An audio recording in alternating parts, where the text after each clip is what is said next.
su índice 1, ¿no? Que corresponde a las propiedades en la entrada, ¿no? Del fluido hacia el rodete, ¿no? Ahora, ¿qué pasa cuando hablamos de una turbina? ¿Qué subíndice ponemos acá, en esta zona periférica? ¿Qué subíndice? Ponemos el subíndice 1, porque 1 corresponde a las propiedades en la entrada, ¿no? Ya que cuando se comporta como turbina, el fluido ingresa, ¿no? Por la parte periférica, ¿no?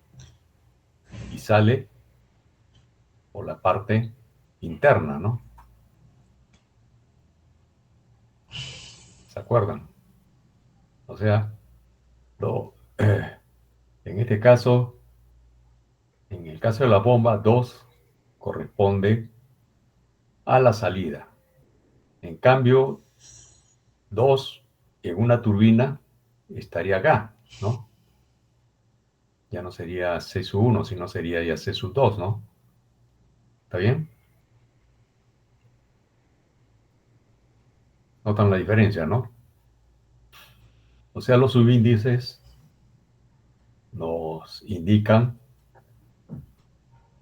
las condiciones a la entrada y a la salida, ¿no? El 2 es a las condiciones a la salida y 1 las condiciones a la entrada, ¿no?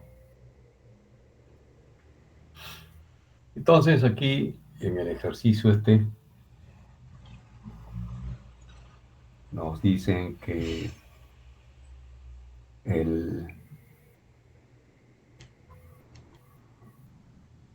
que las condiciones en la entrada, ¿no?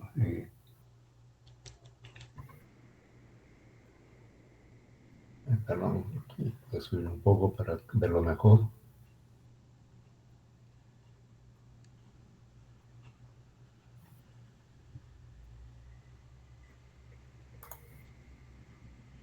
Aquí no. Nos dicen que la entrada no tiene rotación previa, ¿no? O sea, el fluido tiene un componente, ¿no? Según la dirección tangencial igual a 0, ¿no? Porque su ángulo con respecto, ¿no? El ángulo de la velocidad absoluta con respecto a la velocidad tangencial es de 90 grados, ¿no? Eso sí, ya quedó claro, ¿no? Dice encontrar la altura teórica y dibuje cualitativamente el triángulo de velocidad en la salida. Entonces, como datos, tenemos la velocidad de rotación en RPM, ¿no? De 1440 RPM, revoluciones por minuto, el caudal en metros cúbicos por segundo. ¿No? Esta es la columna de las unidades que se van a emplear.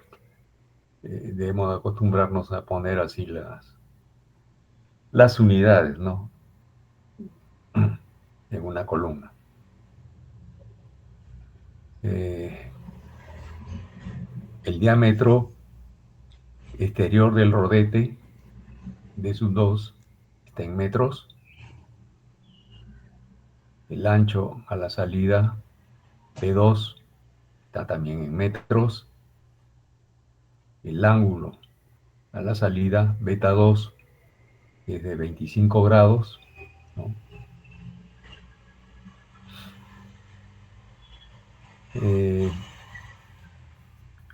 Bueno, aquí era importante determinar los valores del seno y del coseno, ¿no? De beta 2 porque íbamos a utilizarlo, ¿no? En los cálculos, por eso es que lo puse acá.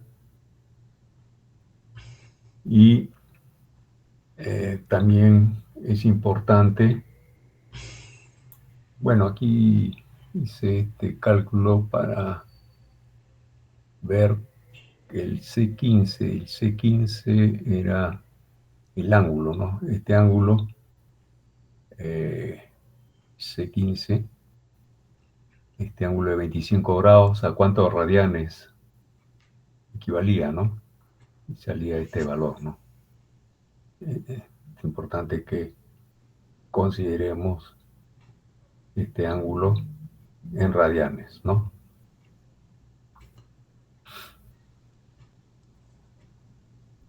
Entonces, ya hemos tabulado, ¿no?, los datos que nos dé el problema.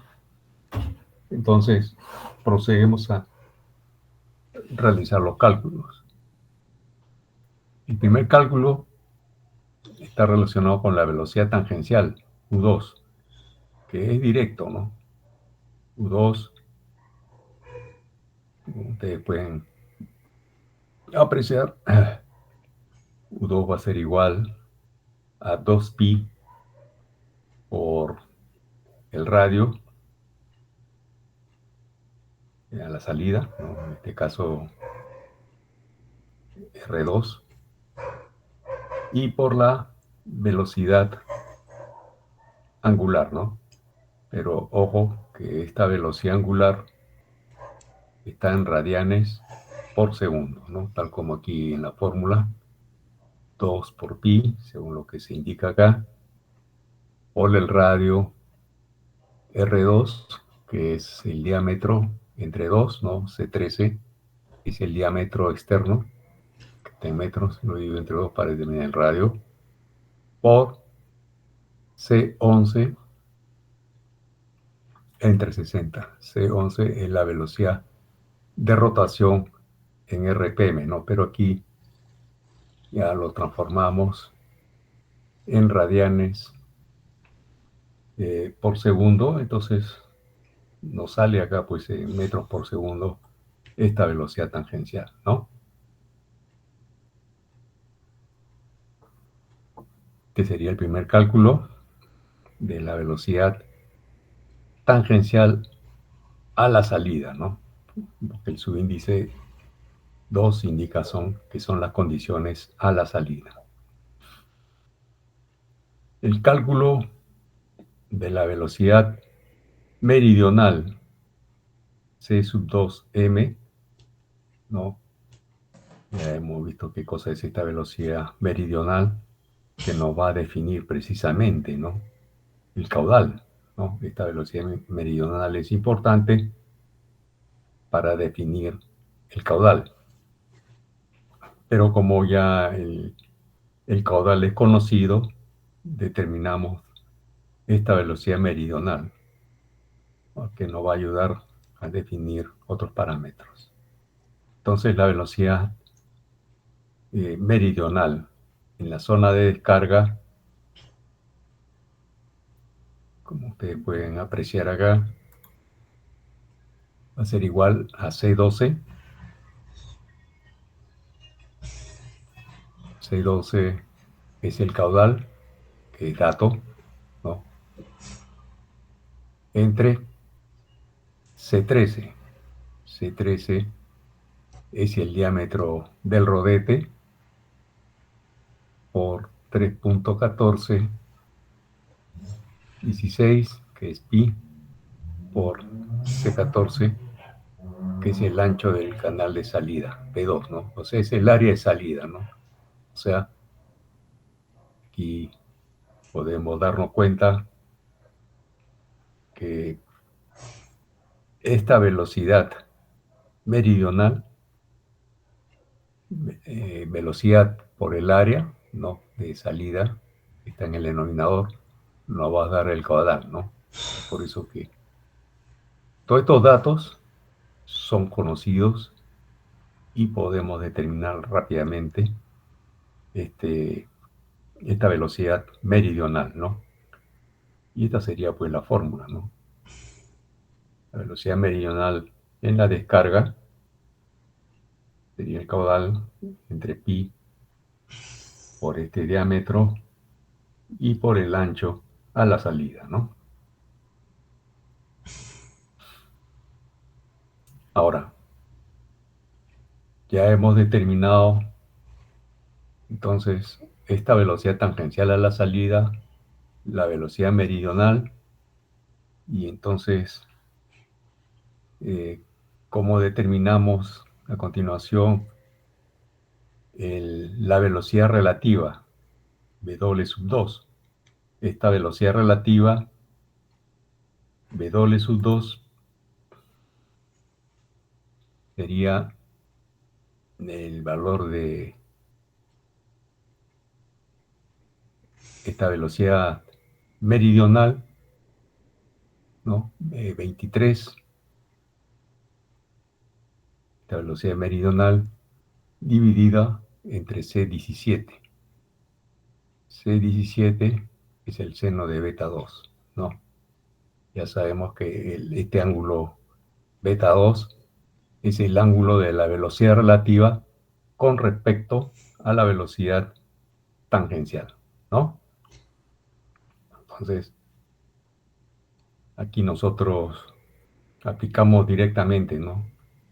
Estas ecuaciones que los relacionan. W sub 2 es esta velocidad meridional entre el seno de beta 2, ¿no?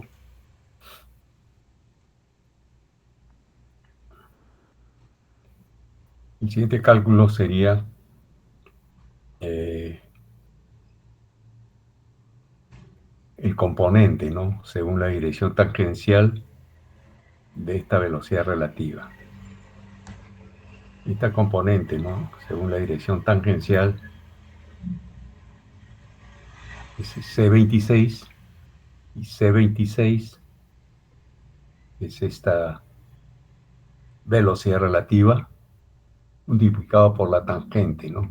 Bueno, el C18, perdón, el coseno, ¿no? El coseno C18 de beta 2, que ya lo había calculado anteriormente, ¿no es cierto?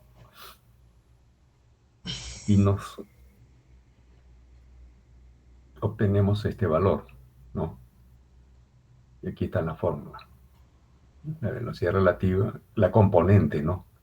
De esta velocidad relativa según la dirección tangencial es igual a la velocidad relativa en la salida por el coseno de beta 2. El siguiente cálculo es el cálculo de la componente, ¿no? De la velocidad absoluta según la dirección tangencial. Esta componente de esta velocidad absoluta, ustedes podrán apreciar, es B20, o sea, si ustedes ven el diagrama, B20 es la velocidad relativa, ¿no? Aquí está B, perdón, sería U2, ¿no? La velocidad tangencial total, ¿no? U2, ¿no? Menos C28. C28 es esta componente, ¿no? De la velocidad relativa, ¿no? La componente de la velocidad según la dirección tangencial, ¿no? O sea, vamos a verlo acá.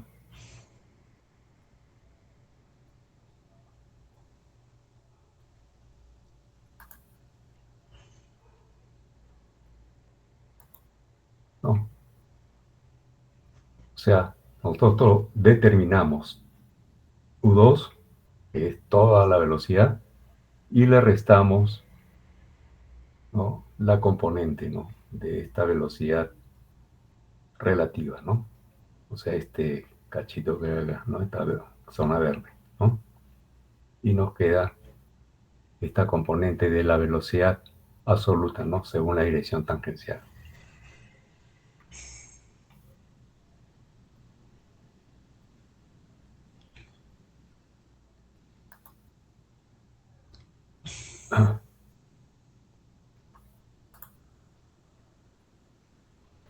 Entonces,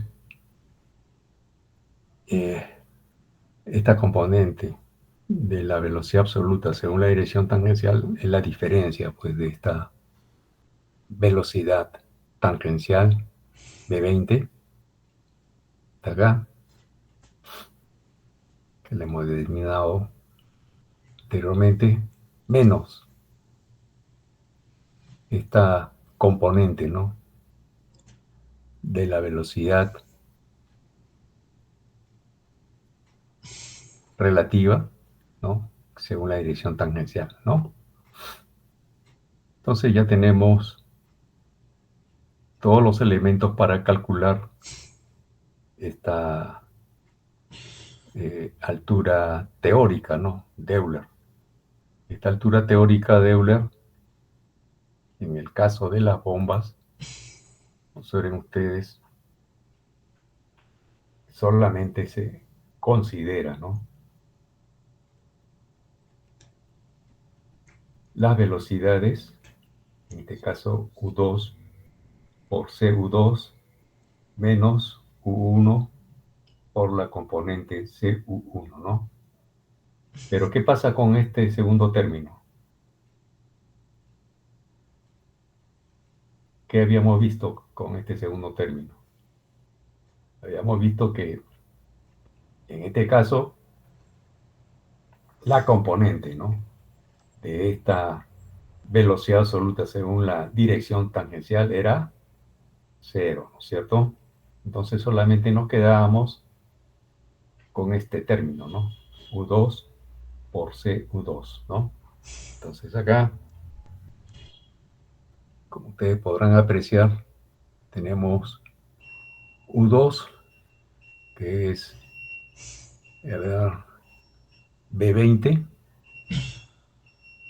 que es U2, ¿no?, habíamos calculado con este valor, multiplicado por C31, el componente C31 que está acá, es este de acá, componente según la dirección tangencial, que también lo habíamos calculado, dividido entre G, 9.81, ¿no? Aquí ustedes podrán ver de que este producto de dos velocidades es metros cuadrados entre segundo cuadrado, entre metros sobre segundo cuadrado nos queda metro de columna de agua, ¿no?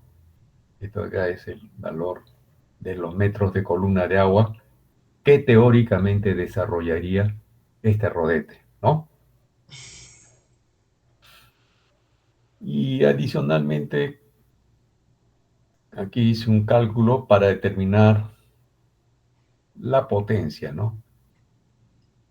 Aquí en este caso, pues, como estos cálculos son de carácter teórico, no habíamos asumido, ¿no?, que esta altura de Euler era teórica. Entonces aquí en el caso real yo he asumido, ¿no?, una eficiencia, ¿no?, tanto del motor eléctrico que acciona a esta bomba como la eficiencia de la turbina, ¿no? Y la potencia va a ser igual a la densidad por la aceleración gravitatoria, por el caudal y por la altura, ¿no? La altura de columna de agua. Y salía pues este valor, ¿no? Aquí observen ustedes que yo había asumido una eficiencia, ¿no?, de la bomba, el rodete de la bomba de 0,7, o sea, 70%, y del motor del 98%, ¿no? Por eso la potencia que yo tengo que entregarle a la bomba para que me dé esta altura teórica sería de 13 vatios, ¿no?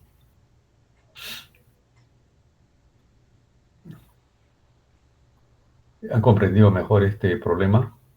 ¿Alguna pregunta específica sobre esto? Aquí ustedes pueden ver triángulo de velocidades, ¿no? En la zona de salida, que explica pues los cálculos que hemos hecho, ¿no? Y aquí están las fórmulas, ¿no? Del cálculo de la potencia n, ¿no? ¿Alguna pregunta? Ingeniero, una consulta. Sí. ¿El número de Álaves impar puede afectar también? Claro, más adelante vamos a ver eso, pero por ahora consideren que en este modelo de Euler se asume, ¿no? Un número infinito de Álaves y no hay viscosidad, o sea, no hay pérdidas de fricción, ¿no? Por fricción debido a la viscosidad y a la rugosidad, pues, del material del álave. Y, ingeniero, otra consulta. ¿Las líneas de presión también puede afectar? La línea de presión, Ujú. en este caso, no vamos eh, a calcularla, ¿no? Pero si nosotros transformamos, ¿no? Esta altura a la salida, ¿no? Esta altura de Euler, ¿qué cosa es esta altura en columnas de agua? Estos 22,8 metros a la salida, ¿no? Así, aquí en este borde del álave. ¿Qué La cosa es? teórica, la ideal. ¿Perdón? Teórica. Claro, es la presión, ¿no? Pero en metros de columna de agua. Ahora, Ah, si yo lo quiero transformar en, en pascales, claro, ¿no? Pascal metro. Entonces, aquí yo tendría que hacer la transformación de estos metros de columna de agua en pascales, ¿no? Eh, bueno, aquí es fácil, ¿no? Ya ustedes, ¿cómo sería? A ver, si, si yo tengo eh, las velocidades, ¿no? En metros por segundo, ¿no? A multiplicar dos velocidades sería metros cuadrados sobre segundo al cuadrado, ¿no es cierto? Exactamente. Por la densidad, ¿qué nos daría? Que los kilogramos por metro sobre segundo al cuadrado serían newtons y queda libre el metro, ¿no? Mm, Y sería newton entre metro cuadrado. El newton entre metro cuadrado es pascal, ¿no? O sí. sea, la otra forma de expresar esa altura, ¿no? De columna de agua sería en pascales, ¿no? Pero, como te indico, esta sería la presión a la salida. Yo puedo hacer el cálculo en cualquier punto, ¿no? Dentro del rodete, pero ya el diámetro ya no sería pues lo que aquí estamos indicando, ¿no? Variarían también, ¿qué cosa variaría? Aparte del diámetro, van a variar los ángulos beta, porque aquí este álave pues tiene una forma así ondulada, ¿no? Entonces el ángulo ya es diferente, ¿no? Al final pues el ángulo a la salida nos decía pues que era de 25 grados, ¿no? De repente aquí adentro vemos el perfil y vamos a ver que aquí hay mayores ángulos o menores ángulos, ¿no? O sea, partimos de una geometría específica de diseño, ¿no? Aquí incluso yo les mencioné al comienzo cómo es que existen diversas geometrías, ¿no? Aquí en el diseño de los álabes. Por ejemplo, aquí observen ustedes el ángulo acá, o sea, la tangente, ¿no? Del álave, en cada punto va variando, ¿no? Al final sale con un ángulo que es el que hemos utilizado, ¿no? En el punto M. Pero en el punto intermedio, el diámetro es diferente, el ángulo es diferente, la velocidad media también va a ser diferente y el área también, ¿no? Entonces, pero obviamente por cuestión conservación de la masa, el flujo va a ser el mismo, ¿no? En cualquier zona, ¿no? Claro. El flujo en metros cúbicos por segundo va a ser el mismo, ¿no? Ya que estamos considerando que la densidad no varía, ¿no? O sea que hay conservación de la masa, ¿no? O sea, los kilogramos por segundo se conservan en cualquier sección, ¿no? Del, del álave que nosotros analicemos, ¿no? Entonces, esta geometría depende, pues, del tipo de fluido, porque hay fluidos, bueno, este es un caso real, ¿no? Este rodete tiene esta forma. ¿Por qué? Porque está trabajando con fluidos que tienen una alta densidad, ¿no? O sea, lodos, ¿no? Con lodos yo no puedo tener, pues, una alta velocidad, ¿no? Entonces lo que yo procuro es de que el lodo se desplace con una cierta velocidad que no cause, pues, grandes pérdidas, ¿no? Ya eso vamos a verlo más adelante, ¿no? Pero esta forma geométrica, ¿no? De los álaves van a depender del tipo de fluido que yo maneje, ¿no? Mm.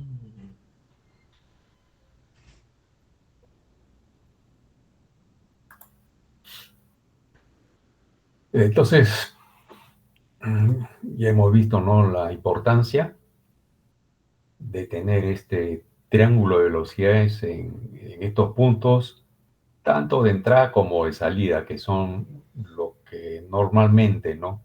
Se consideran en el análisis, ¿no? Eh, Asimismo, si yo eh, considero, ¿no? Que no hay pérdidas, ¿no? Por rozamiento, eh, es precisamente el caso, ¿no? De un fluido ideal, ¿no? Ujú. Y el número infinito de álaves implica, ¿no? Que no va a haber separación, ¿no? De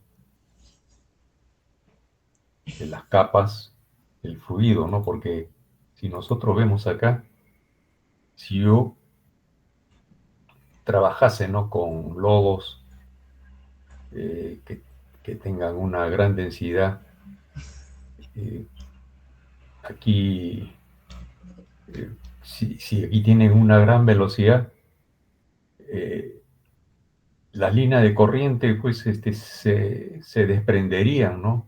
Del perfil del álave, ¿no? Saldrían casi en línea recta, se puede decir, si tuviesen una alta velocidad por su gran inercia, pues por la gran densidad, ¿no?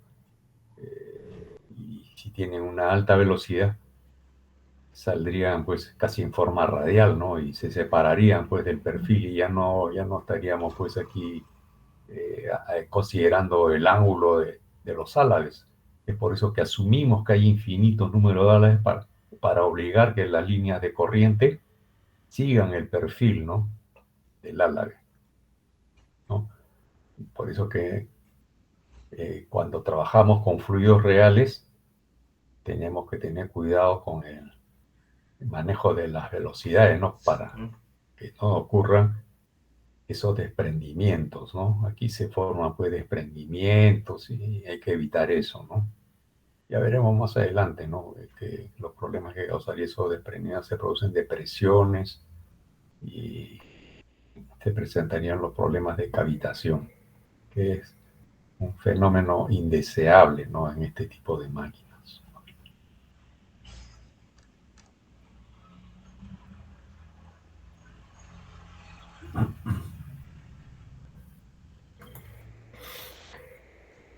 Bueno, entonces hay preguntas adicionales en este Sí, ingeniero. ejercicio. Más sería un a la vez o directores, ¿no?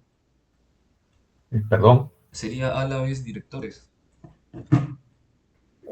Bueno, los álabes, en este caso, ¿no? En el análisis teórico, precisamente direccionan, ¿no? Las líneas de corriente. Y en el caso teórico, pues, como le mencioné, dado que no hay pérdidas ni efectos debido a la viscosidad, no se formarían pues torbellinos, ¿no? Y desprendimientos Exacto. este, que apartarían pues a la línea corriente del perfil, ¿no? Y nosotros estamos asumiendo que la línea de corriente sigue perfectamente, ¿no? El perfil del álave. Por eso es que asumimos que hay infinito número de álaves para impedir pues que esta línea de corriente se separen, ¿no? El Claro. perfil. Controla más que nada el caudal y el ángulo de ataque. El ángulo, ¿no? De entrada habíamos visto que lo deseable es de que no haya turbulencias, ¿no? En la entrada que originen pérdida. Por eso es que ahí el, el ángulo alfa era de 90 grados, ¿no? Para evitar que tenga un componente tangencial que produzca pues turbulencias, ¿no? Y esas turbulencias producen pérdidas, ¿no? Y que también había visto algunas turbinas que son de álabes móviles que conectan al eje y eso genera un impacto y reacción del fluido que transfiere la energía al eje.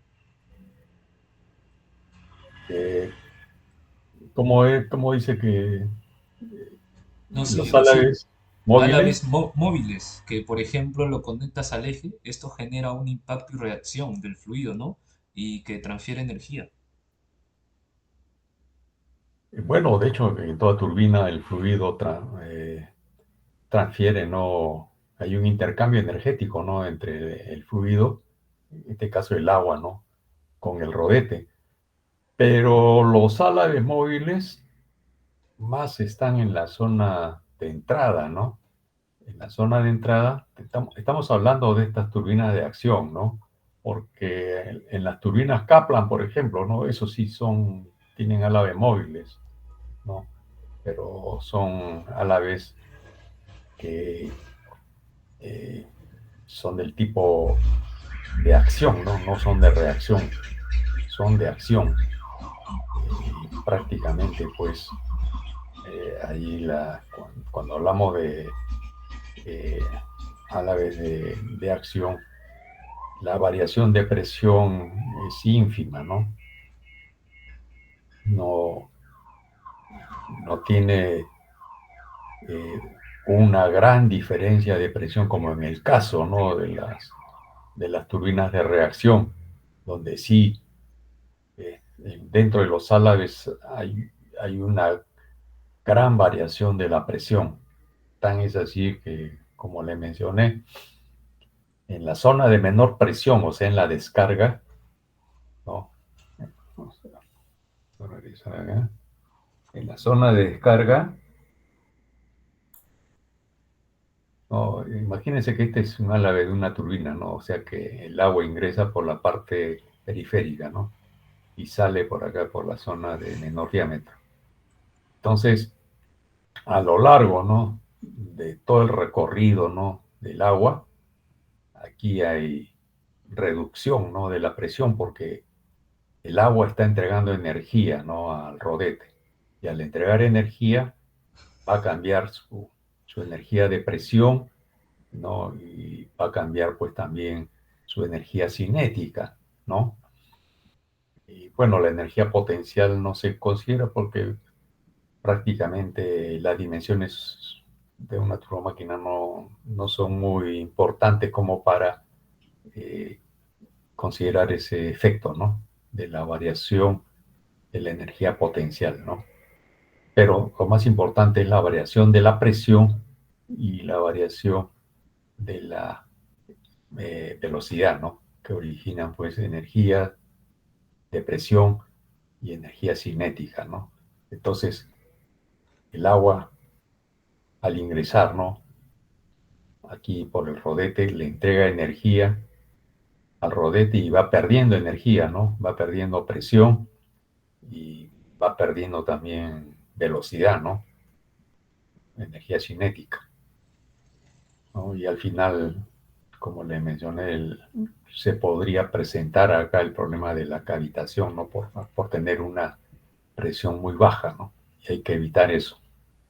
Ya más adelante vamos a ver cómo ubicar, ¿no? Una turbina dentro de una central, porque la ubicación de una turbina no se pone al azar, tiene que calcularse, ¿no? Cuál es la ubicación adecuada, precisamente para evitar que la turbina al momento de operar, pues se provoca la cavitación y a la larga, pues se, se erosione, ¿no? El rodete. Y eso es un problema grave, ¿no?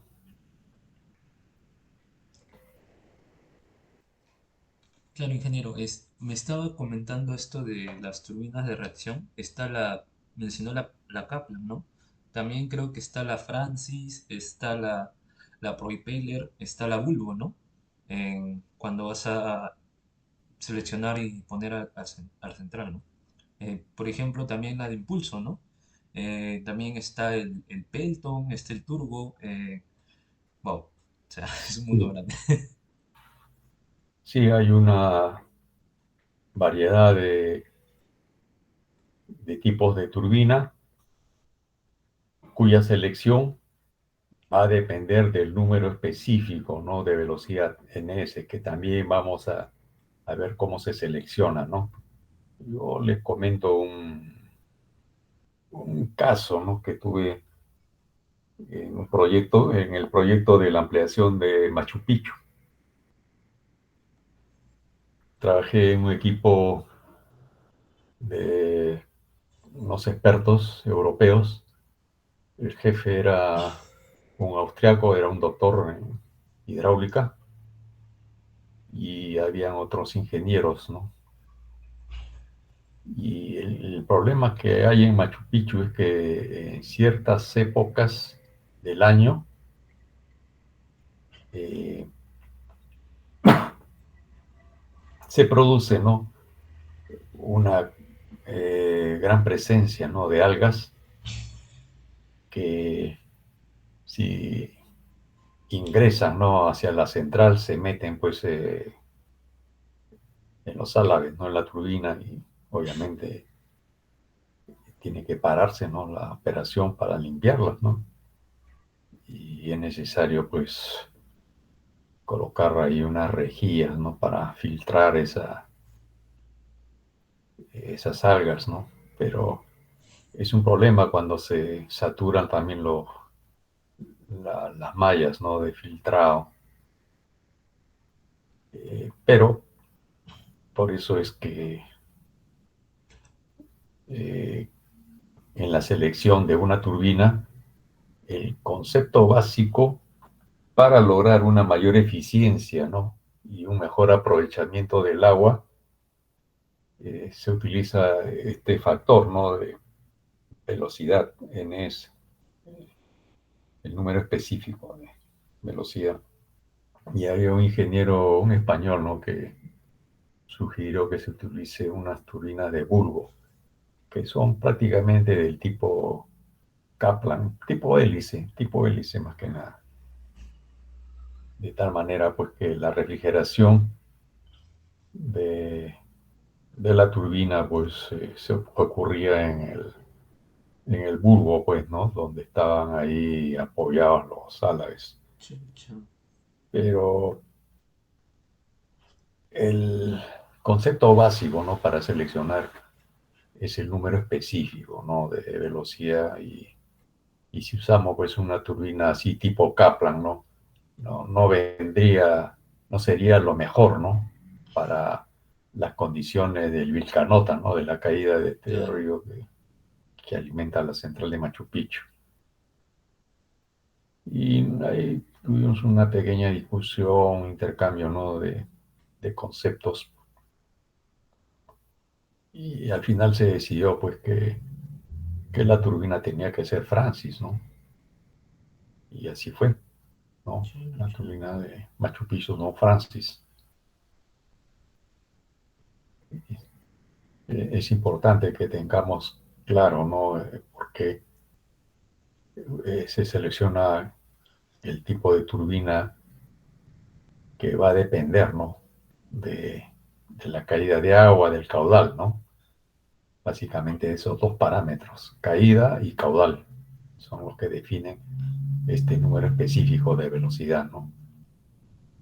Caída, caudal y RPM, ¿no?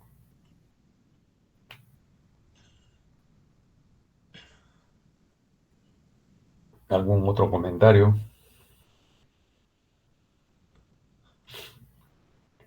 Por ahora estamos viendo aspectos teóricos y ya más adelante vamos a ver cómo es que se corrigen, ¿no? Estos valores.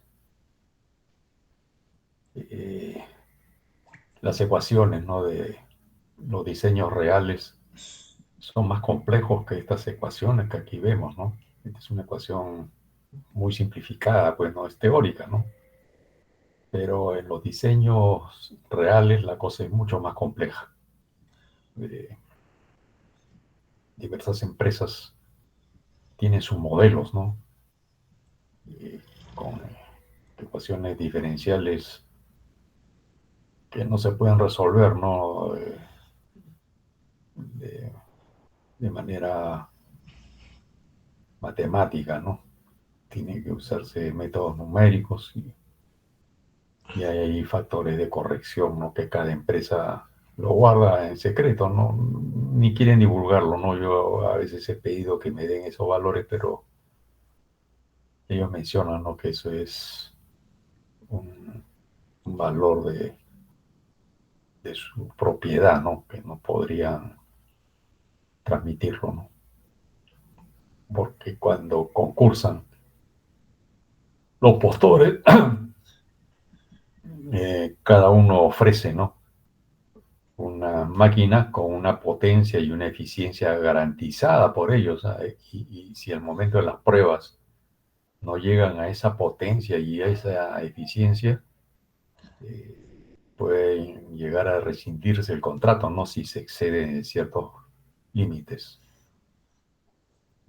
Pero lo que sí van a recibir son eh, unas indemnizaciones que tienen que pagarle, ¿no? Al propietario, ¿no? Pero eso es lo que tratan ellos de evitar. No hace mucho estuve en una controversia que llegó a una cuestión judicial, ¿no? Hasta dónde se llega, ¿no? Y cada uno de ellos tiene sus técnicos, ¿no? Yo estaba representando a Electro Perú, estaba defendiendo, pues, los puntos de vista de Electro Perú, y esta empresa era una empresa europea, ¿no? Tenía sus propios técnicos, pero había puntos que en la norma no se especificaban. O sea, estos, esta empresa europea argumentaba, ¿no? Que según el criterio de su especialista, ¿no? El criterio técnico de un especialista que ellos tenían, podían cambiar algunos valores, ¿no? Pero en la norma no, en ninguna parte aparece pues ese criterio, ¿no? De considerar el, el punto de vista del especialista para cambiar cifras, porque ahí todo sale con, con números y hay tablas que indican hasta cuánto, por ejemplo, el ángulo beta, eso que conocemos, podía cambiar, ¿no? Para que una turbina sea homóloga o sea, el modelo a escala, pues, ¿no? Que establece el fabricante, tiene que ser homólogo con el prototipo. O sea, tanto cinemáticamente como dinámicamente, ¿no? Y geométricamente. Tiene que ser homólogo. Pero estos señores parece que habían agarrado un modelo que lo habían fabricado de hace varios años. Quisieron pasarlo pues como si fuese homólogo. Y por eso es que no alcanzaba la potencia ni la eficiencia que ellos decían, que ellos garantizaban, ¿ah? Y eso es bien serio, ¿no? Cuando un fabricante ofrece ciertos valores, esos valores tienen una tolerancia, ¿no? Y si no, y si se rebasa esa tolerancia, pues está sometido pues a una penalidad, ¿no? Económica que es bien alta, ¿no? Y si es demasiado alta esa diferencia, se puede rescindir el contrato, ¿no?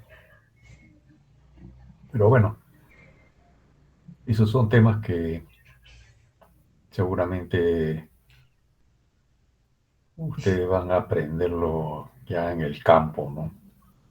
Aquí simplemente le vamos a dar los conceptos básicos porque es un tema bien amplio, muy amplio eso. Yo lo he aprendido pues así porque estoy metido en eso, ¿no? Y, y he podido asimilar pues los conceptos prácticos, ¿no? Y sobre todo hay que entender bien las normas. Y mientras mejor entiendan ustedes estos conceptos, más fácil ustedes asimilan, ¿no? Lo que la norma quiere indicar, ¿no? Y no cometerían ese error, ¿no? De introducir el concepto de la opinión del especialista, ¿no? Entre comillas, especialista. Bueno, vamos a proseguir. Eh, Ingeniero, revisaron, sí, ingeniero, buenas noches. Disculpe, ingeniero, un concepto, a ver si referente al dibujo que se ve, que se está mostrando en el ejemplo. Bueno, lo que observo es que es el impulsor de una bomba, ¿no? Es el impulsor de una bomba, ¿no? Sí. ajá, Eh, lo que no entiendo muy bien es la relación que usted está haciendo con respecto a la turbina, ¿no? Entiendo, la bomba obviamente funciona mediante un motor eléctrico, ¿no? El ingreso de la succión del agua viene por la parte central, ¿no? Y sale por la parte justo donde usted ha puesto ahí los periférica, vectores de velocidad, ¿no? La parte periférica. sí, Eh, en cambio, la turbina, entiendo, es lo contrario, ¿no? Ingresa justamente la fuerza, ¿no? Del agua ingresa justamente por la parte exterior y, bueno, impulsa el eje al generador y todo ello, ¿no? El tema está en que, bueno, para este caso particular que usted está colocando acá, las velocidades tangenciales, ¿no? Las velocidades que al final, las, aló, Bonito, pues. aló, Cintia, Cintia, ingeniero, ¿me escucha? cabello, No, Cintia, no sé, pues. Cintia, cabello, Cintia, tu micro, India, tu sería, Cintia, tu micro, sí, por favor, Flavio. Ingeniero, para No, terminar, señorita Cintia, Silencio, el ingeniero. a ver, por favor, prosiga. sí, No escuché esa bueno, parte. sí, mire, o sea, lo que yo quería, bueno, un poco más para entenderle el concepto que usted está indicando, con respecto a las velocidades que salen, ¿no? Las velocidades tangenciales que salen, la sumatoria de todas estas velocidades, ¿no? Que dispersan, me imagino, todos los álabes, bueno, de este rodete del impulsor de una bomba, ¿no? Van a salir por la descarga, ¿no? Por la descarga de la bomba, en la parte que siempre es eh, con relación a la succión, va en una relación de 90 grados, ¿no? Ese impulso, por decir, un solo álave es el que determina la velocidad en ese punto, ¿no? Pero la sumatoria de todos los álaves, de las velocidades en cada punto de este impulsor, la sumatoria vendría a ser la salida de todo, ¿cómo se llama? Del agua que va a salir por la descarga de la bomba. Me imagino que es así, ¿no? O Bueno, sea, en el análisis de este problema, ¿no? Estamos analizando solamente uno de los canales, ¿no? En donde, perdón, vamos a regresar a nuestro esquema teórico.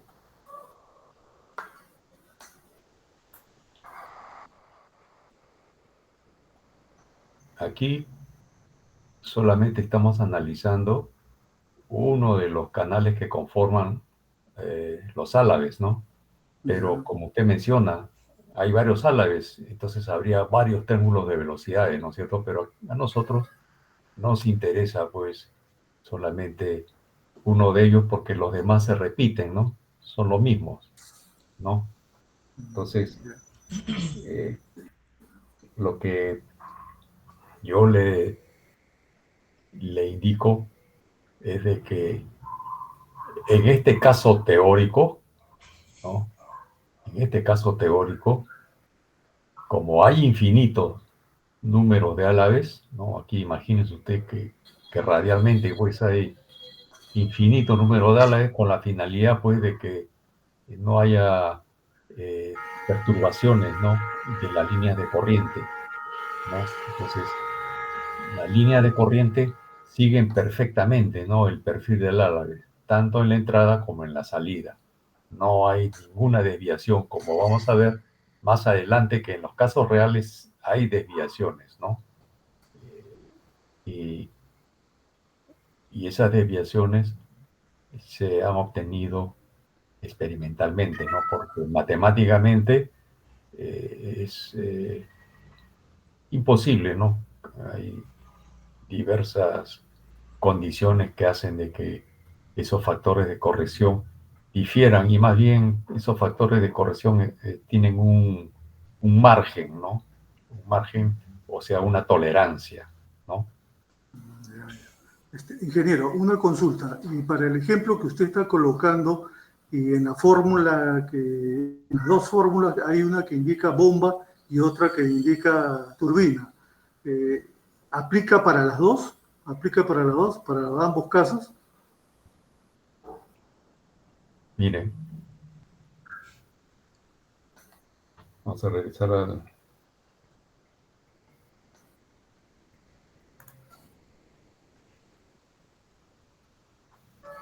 la fórmula para el caso de bombas. Tiene estas características, ¿no?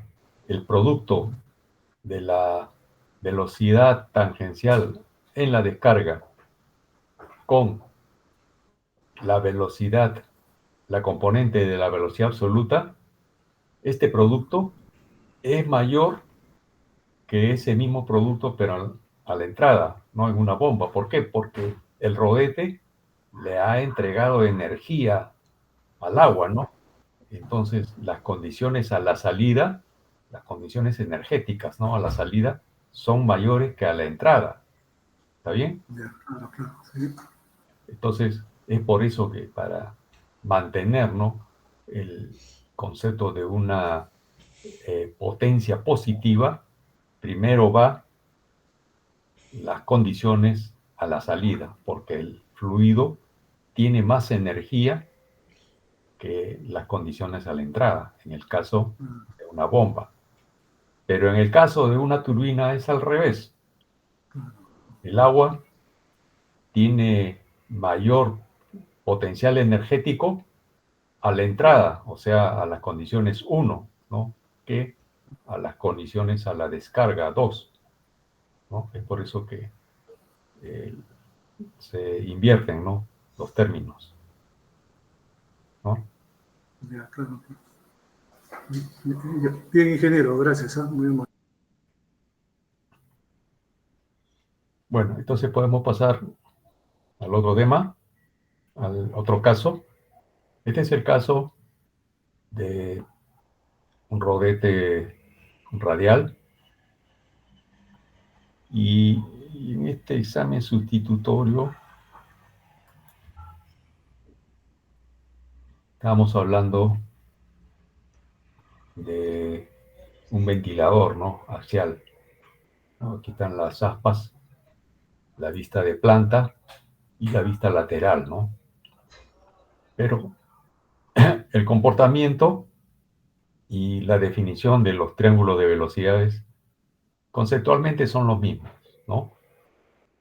Claro que tienen sus diferencias, ¿no? Porque aquí no hay diferencias en la entrada y la salida porque están en la misma posición, ¿no? O sea, el, el área, el radio, perdón, el radio a la entrada es el mismo que el radio a la salida, ¿no? Entonces, eh, prácticamente pues el área a la entrada es el mismo a la salida, ¿no? Y eso va a involucrar algunos aspectos en las ecuaciones, ¿no?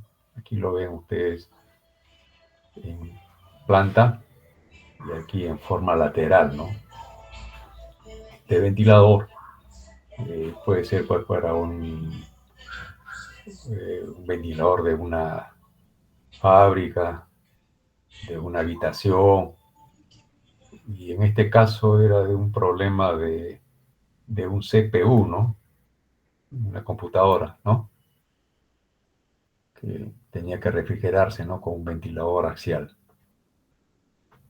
Aquí se menciona que el diámetro exterior de un ventilador de enfriamiento axial del CPU es de sub-0, 47 milímetros, y el diámetro interior es de sub I 21.5 milímetros, ¿no? O sea, la parte externa, ¿no? Del álave externo es mayor y la parte interna, ¿no? Tiene un diámetro menor, ¿no? Pero el flujo es axial, ¿no? No es radial.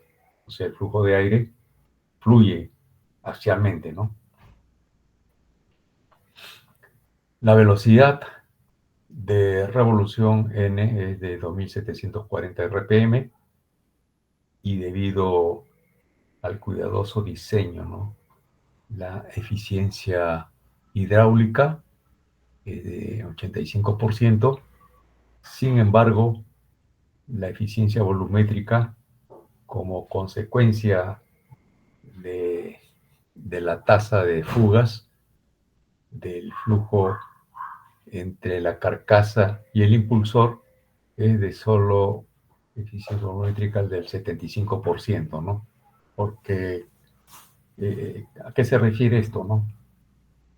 Todo este ventilador axial está dentro de una carcasa, ¿no? Pues no como un tubo, ¿no? Un tubo que envuelve pues a todos estos álabes, ¿no?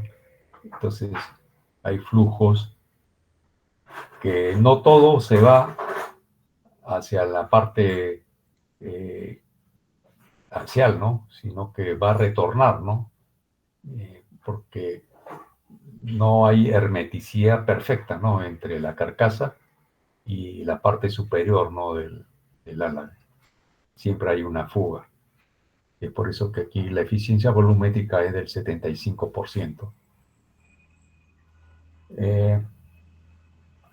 El ángulo del álave en el lado de succión beta 1 es de 20 grados, mientras que en el lado de presión beta 2 es de 40 grados. O sea que aquí, como ustedes pueden ver, el álave tiene una inclinación, ¿no? Está ladeado, no sigue un perfil axial perfecto, ¿no? Está ladeado, ¿no?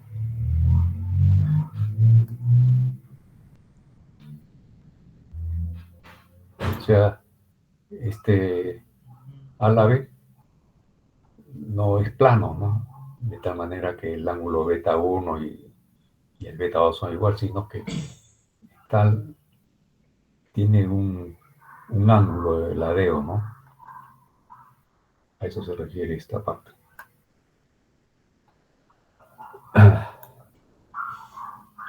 Dice, en el lado de presión, o sea, en la descarga, beta 2 es 40 grados, encuentre el flujo y el aumento de presión total, ¿no? En el impulsor, ¿no? Eh, la densidad del aire es ρ igual a 1.25 kilogramos por metro cúbico. Dibuje los triángulos de velocidad en la entrada y la salida en el diámetro medio, en la zona del diámetro medio, ¿no? O sea, entre el diámetro menor y el diámetro mayor, ¿no? Aquí en esta zona intermedia, ¿no?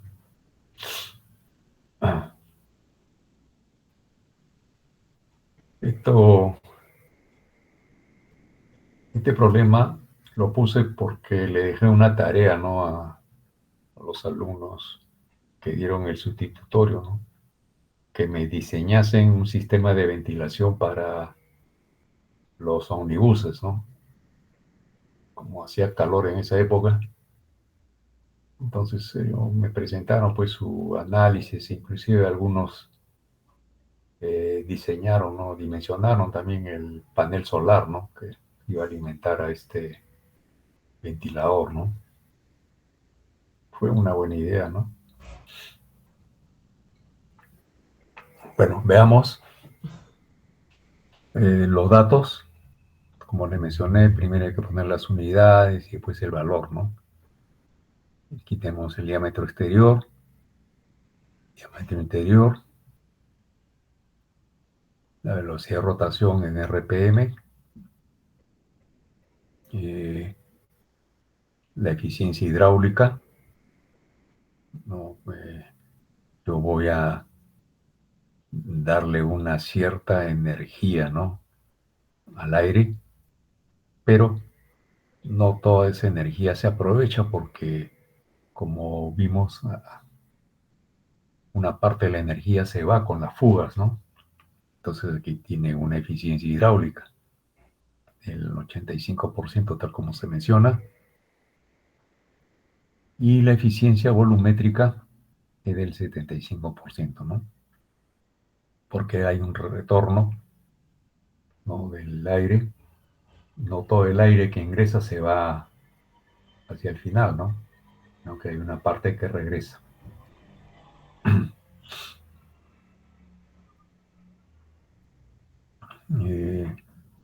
El ángulo a la entrada del ala de beta 1 es de 20 grados. Bueno, aquí calculé la tangente porque vamos a utilizarlo más adelante. El ángulo a la salida del ala de beta 2 es de 40. También calculé tangente de beta 2.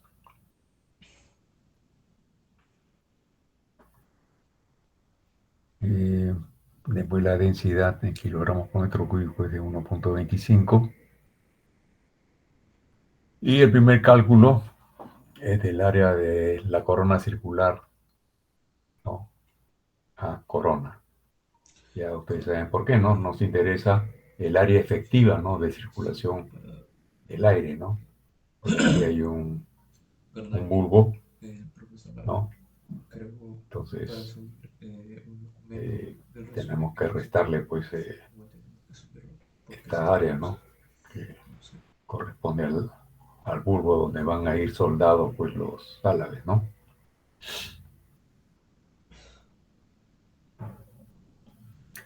Entonces el área de la corona, aquí ustedes pueden ver, aquí está la fórmula, pi, ¿no? 3.1416 por C13, el diámetro exterior al cuadrado, ¿no? C13 es aquí el diámetro exterior de 0 al cuadrado, menos el diámetro interno al cuadrado, ¿no? De 4. C14 es el diámetro interior, ¿no? Como indica acá, ¿no? Entonces ya tenemos el área de la corona que representa pues el área efectiva, ¿no? De circulación del aire. Después tenemos que hacer el cálculo del diámetro medio. El diámetro medio es la semisuma, pues, ¿no? Aquí, ¿no? C13 a C14, ¿no? El C13 es el diámetro exterior y el C14 es el diámetro interior, ¿no? La semisuma, ¿no?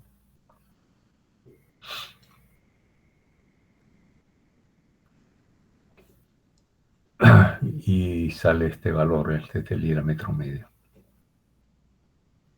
El siguiente cálculo es el cálculo de la velocidad tangencial media. Este cálculo, ¿no? De la velocidad tangencial media, ¿no? Como le mencioné, es en la zona de la semisuma de los diámetros, ¿no? O sea, casi a la mitad, ¿no? Casi a la mitad de esto a la vez, ¿no? Aquí hay una circunferencia, ¿no? Entonces,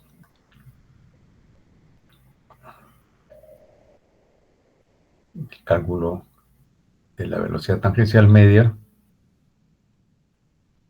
U media, o sea, que va a ser igual a U1 y va a ser igual a U2, ¿no? Porque todo esto es un cuerpo sólido, ¿no?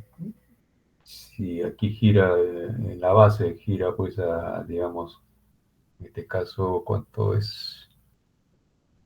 Este, según el dato, gira a 2740 RPM. Y aquí la base gira a 2740 RPM. Lo demás también gira a 2740 RPM, ¿no? Esto no es una gelatina, ¿no? Todo es sólido, ¿no? Entonces cualquier punto, ¿no? Está girando a 2740 RPM, ¿no? Entonces, esta velocidad tangencial, como se indica acá, voy a ponerlo un poco más grande.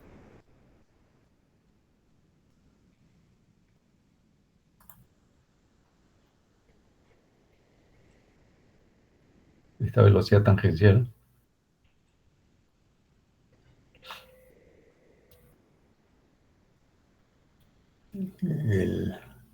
tanto la velocidad tangencial media como la velocidad tangencial en la parte inferior como en la parte superior, ¿no? Del ala B, van a ser lo mismo, pues, ¿no?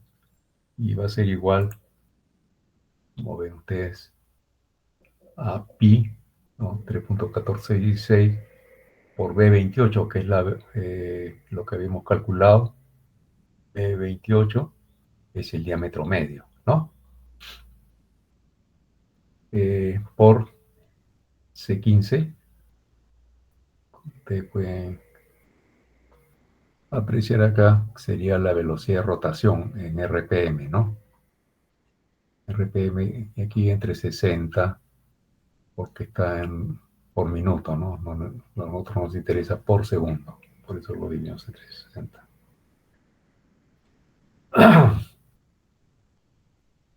Y determinamos acá esta velocidad tangencial media, ¿no? En metros por segundo. A continuación, determinamos la velocidad axial. Esta velocidad axial sería igual como la velocidad media, ¿no? Esta velocidad axial va a ser igual tanto en la entrada como en la zona de la salida, ¿no? Estas velocidades, ¿no?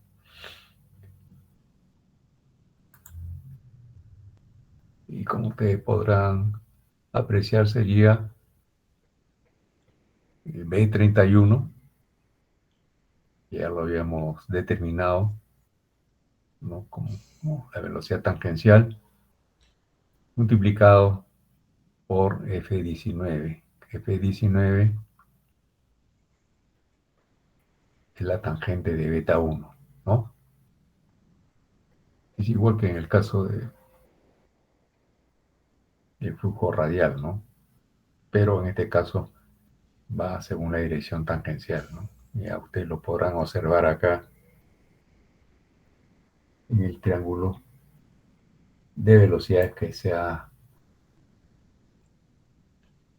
desarrollado, ¿no? Aquí está esta velocidad tangencial. eh, bueno, la velocidad tangencial está por acá. Sí, por acá está, ¿no? Pero lo hemos trazado aquí en forma paralela para poder mostrar aquí el ángulo beta 1, ¿no? Y aquí está la velocidad absoluta, C1, en rojo, ¿no? Y aquí tenemos la velocidad relativa, ¿no? Esta velocidad relativa. Y con esto ustedes pueden determinar pues esta velocidad media que creo que se podría observar mejor acá en lateralmente, ¿no?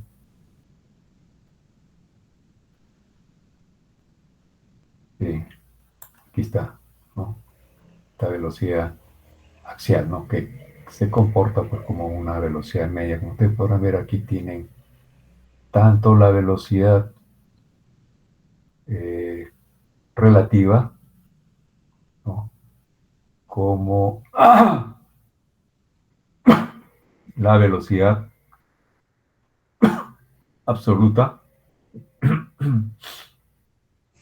Y aquí en el medio pues está lo que sería la velocidad media, pero en este caso va a ser la velocidad axial que nos va a definir precisamente el caudal, ¿no? De aire.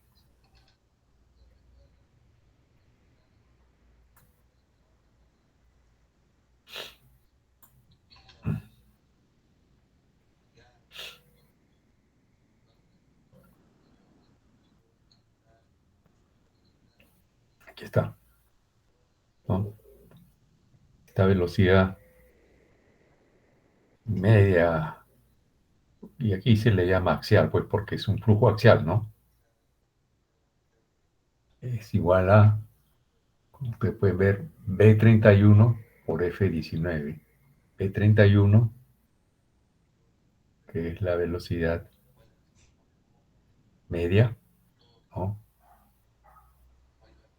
O sea, en la zona media, que es lo que No, sí, desde que empecé, nos interesa, me gustó bastante el hecho de armar y desarmar bombas, ¿no? La bomba entre, de pistones, perdón, por F19, por F19 que es de pistones, ¿no? La está de cortar el ángulo, ¿no? La tangente, más tarde, la parte de perdón, los motores, F19, pistones, ¿no? que es la tangente de beta 1, Y también ¿no? Main Control, System Control, ¿no? Eso me comentan, pilotaje, columnas, cilindros, pistones.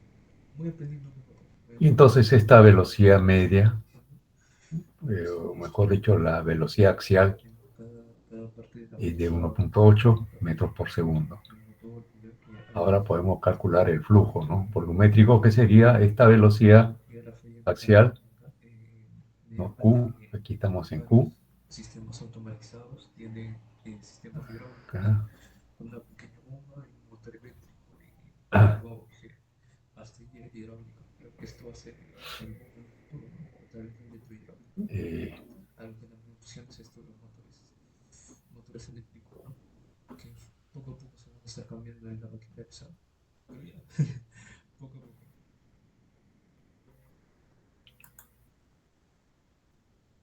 C17,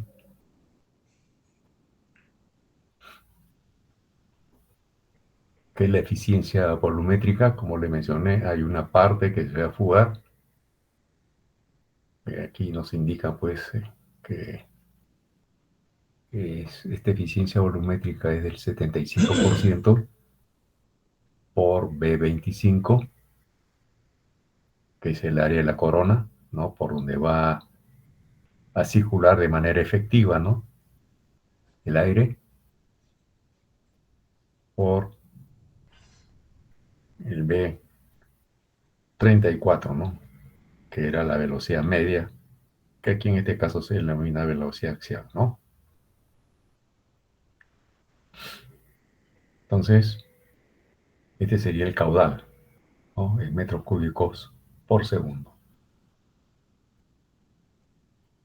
Y aquí podemos determinar el componente de la velocidad relativa según la dirección tangencial, ¿no? La componente a la descarga, ¿no?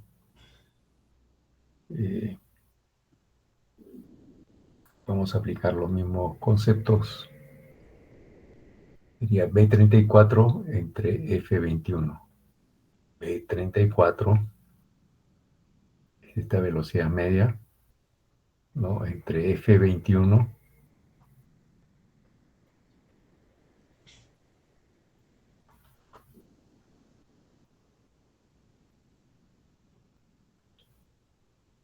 que es el ángulo, ¿no? La tangente a la salida, ¿no?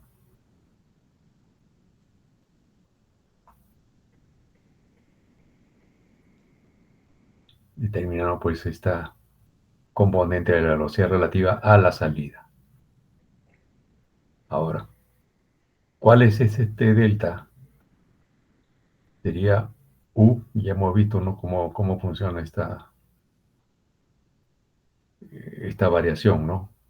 El- la diferencia entre la velocidad tangencial total menos la componente, ¿no? Y esto da este valor, ¿no? B31, en este caso nos interesa, estamos trabajando con las condiciones en la zona de la mediana, ¿no? Menos B40, que es lo que hemos calculado, y nos da pues este delta de CU, ¿no? De la velocidad absoluta, ¿no? Según la dirección tangencial, ¿no? Que sería pues según lo que se muestra acá y se observa también acá en los diagramas del triángulo de velocidades, ¿no?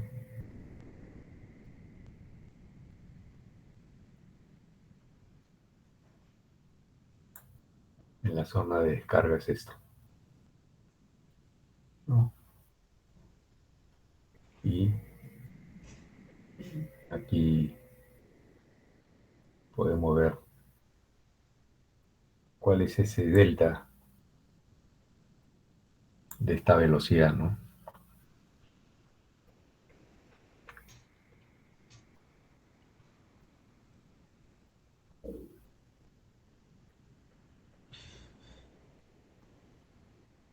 Y este delta es de 2,9 metros por segundo,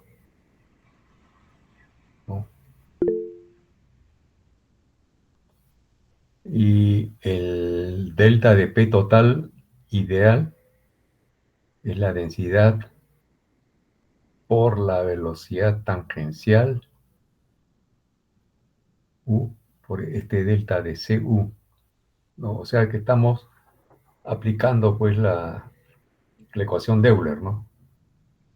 Vamos a revisar la ecuación de Euler, ¿no? Aquí en el caso de de un ventilador axial, el U es el mismo, ¿no? U2 es el mismo que U1, ¿no? O sea, U sale para afuera y lo único que cambia va a ser este delta de las componentes, ¿no? Delta de Cs, U, la componente según la dirección tangencial, ¿no? De U2, CU2 y CU1, ¿no? Eso es lo que aquí están haciendo, ¿no? Considerar este delta de Cus, ¿no? Como ya lo hemos calculado acá, ¿no? Este delta de Cus. Y esto lo están calculando acá. En pascales le sale, ¿no? Bueno, ya ustedes podrán darse cuenta que este producto está en pascales, ¿no? Y el delta de potencia, ¿no? Perdón, el delta de P total ideal en pascales es 18.61 y el delta de P total real, ¿no? Aquí estamos considerando la eficiencia,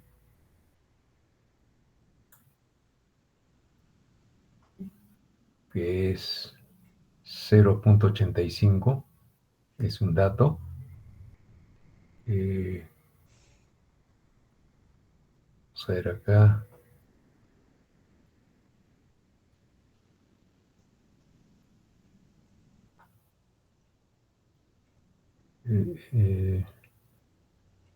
Eficiencia hidráulica 0.85, ¿no? O sea, por efecto, ¿no? De las turbulencias, las pérdidas volumétricas, es 0.85, ¿no? Ese es un dato. Entonces, el delta de P total real es esta eficiencia hidráulica por el delta de P ideal que hemos calculado anteriormente, ¿no? Sale este valor de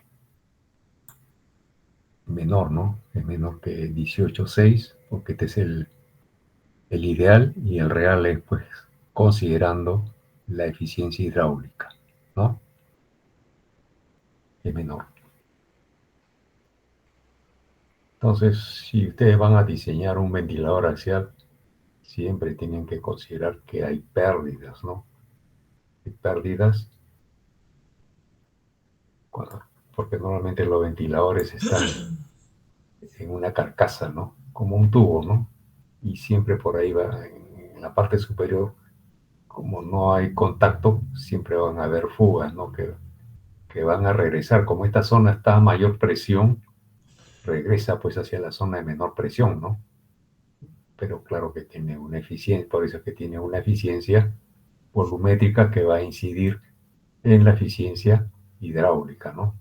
Va a tener menor presión, ¿no? Por efecto de esas fugas, ¿no? Revisen bien esto, hagan sus diagramas para que lo entiendan mejor, pero básicamente es el mismo concepto, ¿no? Que hemos estado viendo. ¿Alguna pregunta?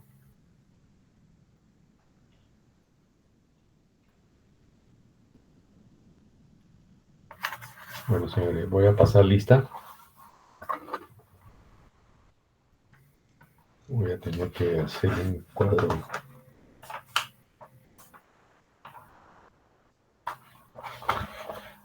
de todos el alumnado. Ingeniero, Está presente ingeniero, Ortiz. eh, Presente, ingeniero. Ya, Presente. ya muy bien. Ortiz. Después Alarcón. Ayer me habló un tal Alarcón, pero no lo veo en la lista. Alarcón. No fui, profesor, Alarcón, presente. ¿Tú eres Alarcón? Oroncuy Alarcón, profesor. ¿Cómo, perdón? Oron... mi compañero es Oroncuy Alarcón. Su segundo Ah, apellido es Orocuy, ¿no? Ujú. Sí, sí, sí, sí. Orocuy. Ya, está bien, está bien. Ya, Uy, Alarcón. ya, sí. Eh, Sánchez, Presente, Sánchez Cruz. Sánchez Cruz, ¿no? Sánchez Paredes también, profe. Astocóndor, Presente, profesor.